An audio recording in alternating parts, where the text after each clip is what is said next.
Alignment of the 1021 Intersync.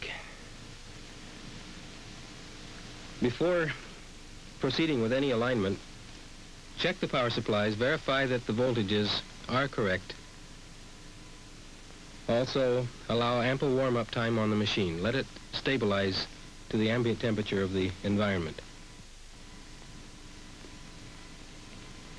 Step number 1, adjustment of the reference frequency discriminator. This is something which could be checked daily or a number of times a day, certainly on the newer servos, since we now have a meter on the center panel of the Intersync of -08 or later Intersyncs, making it very easy to check this discriminator.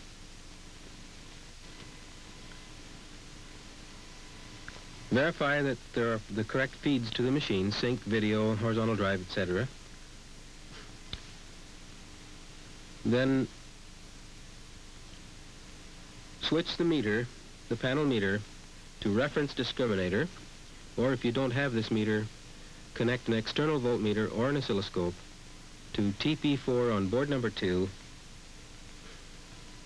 and adjust R28 on a 60 Hz standard, or for 50 Hz R29, for 0 volts at TP4 board 2. Ignore any sawtooth component, 60 cycle saw, that might be present. There will be normally around 1/10 of a volt of sawtooth, but it should average 0 volts.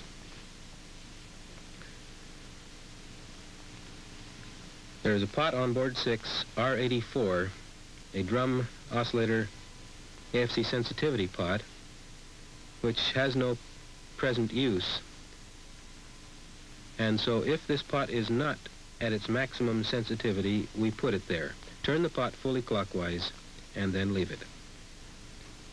Then step 2B, the drum oscillator frequency. This must be done frequently. The control is R21 on board 6 for the 60 Hz standard, or for 50 Hz R20. The motor must not be turning. The drum must be off, the machine in stop, double E. We can observe at the waveform monitor or at the A-scope on the 2000, or we could, with an oscilloscope, look at TP4 on board number 7.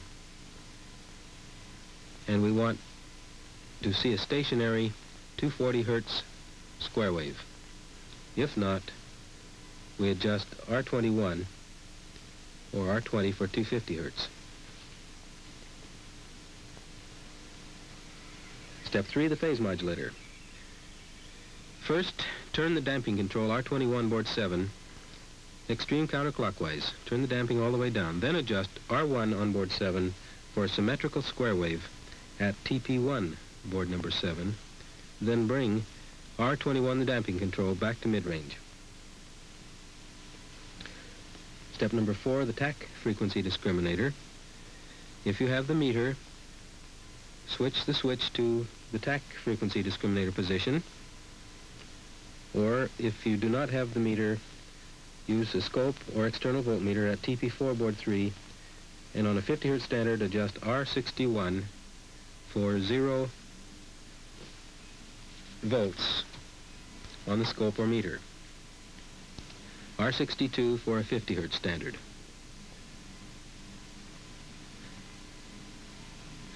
This discriminator is unique in the Intersync in that the emitter follower, which takes the energy, the error voltage, out of the discriminator,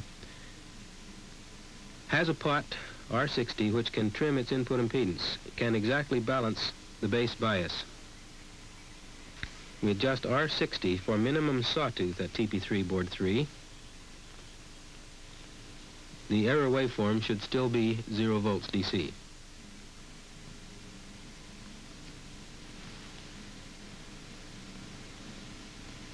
Now we optimize the drum damping. Step number 7, with the head on and ready, machine in double E stop. Scope at TP3 board 3. Disturb the drum by tapping it with your finger. It should oscillate approximately 1.5 cycles on recovering from any disturbance. and we adjust R21 on board number 7 to optimize this. Now we can go back to the phase modulator, R1 board 7, and if necessary, readjust it for absolute symmetry. R1 board 7 observing at TP1 board 7, symmetrical square wave out of the phase modulator.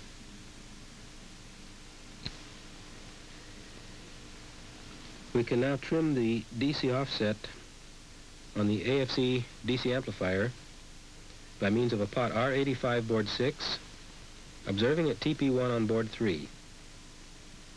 If the offset is balanced out, then the voltage at TP1 board 3 will go to 0 volts.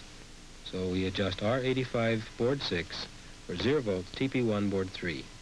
With the head on, with the machine in double E, stop.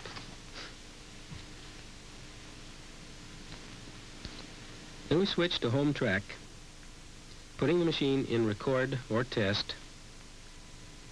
We're going to adjust what is called record phasing or record timing.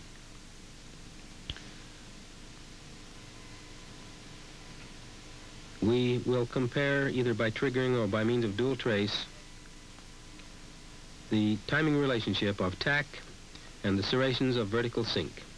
We want the positive going edge of tack to pass through the center of the third serration of the vertical sync. And we adjust R84 to accomplish this, or on other standards R1.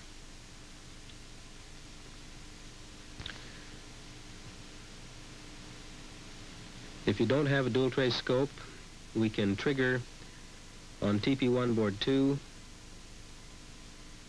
which is the first serration, and then we want to see the tack coming through the third serration, which would be the second one from the trigger point.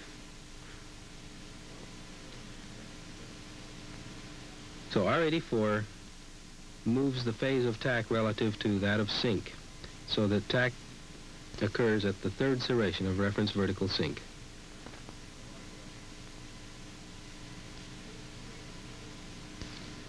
Step 11A, we will now calibrate the oscilloscope for sweep width.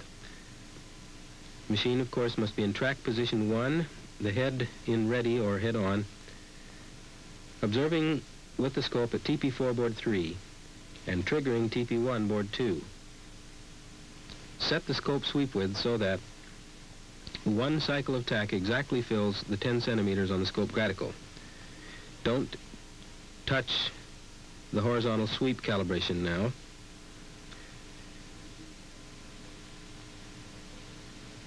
Change the track selector switch around to verify that the marker dots, stability marker dots, move, and then start out in track position 1. Switch from track position 1 to track position 2, step 11C, and the positive going leading edge of tack should move 2.5 centimeters from the start of the sweep. This is a 90-degree shift. If it does not, then adjust R21, board number 3, such that it is 2.5 centimeters. Switch to track position 3. The positive going edge of tack should now shift to the 5 centimeter or center marking on your gradicle. This is 180 degrees. If it does not quite go that far, adjust R39, board 3. Finally, switch to track position 4, and the positive edge of tack should shift over 7.5 centimeters. If it does not, adjust R40, board 3. This properly gives us the 90-degree increments of tracking delay as we switch the tracking selector switch. Step 14A, the capstan sensitivity. This control, experience has shown, is best left alone unless it's necessary to adjust it. If the capstan is working fine, omit adjustment of R19 on board 13.